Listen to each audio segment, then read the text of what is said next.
Ningizimu Afrika, Mzansi, sanibonani, ngikubingelele kuphi nakuphi la enibukele khona noma ukuthi usuku lakho lokuqala uyithola ke uhlangana nalombukiso ngicela ungalenzi iphutha kusekhala la subscribe kwi-channel like i-video ebese ke uciphiza i-notification bell wenzela ukuthi ke ngaso sonke isikhathi mangifaka i-video wena ke bese ke uthola i-notification then ngokusheshsha bese uyangena kwi-video uyayibuka kwi-Trend TV.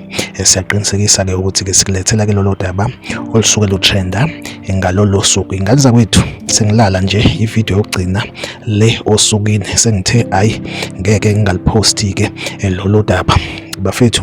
Le story ke engiza naso anifuni ukusizwa kodwa ke kumele nesizwe ngoba ke istory esibhlungu ngalendlela.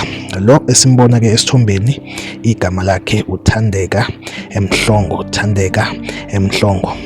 Lo mbhemu kuthiwa ke into ayenzayo ekuthiwa ke umkhuba nje awenzayo uthenga indawo okanye athenge izindlu ngenhloso ukuthi ke athole ke amantombazane ke asemancane then ke bese ke ewadayisisa ngomzimba umuzi nomuzi awuthengayo.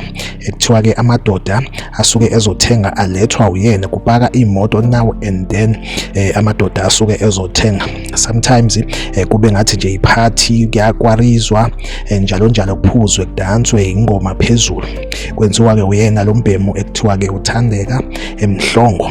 Impela ke uthenga ingane kakhulukazi ingane ezifundayo kulezi izikole ezisemadrobheni koThekwini. Abazali bathumbela ingane esikoleni benganalo ulwazi lokuthi ke zenza lo mkhuba. Ingane ke zidayisa ngenyama yomlenze ziqashwa uyena ke lo mfo ekuthiwa uThandeka Mhlongo. Angazi kwakuThandeka umuntu wesilisa kwakwenze njani kodwa ke angikho lapho bafethu. Make sure uyayilike i-video ya subscribe kwi-channel uphinde ucomment ku-comment section utshela ukuthi wena ekuthini ukuphawula kwakho. Nawa ke nama-screenshots bafethu sengicishe ngawakhohle. Nawa ama-screenshots akhombisa ukuthi ke lo muntu uyayenza ngempela lento akasukwela.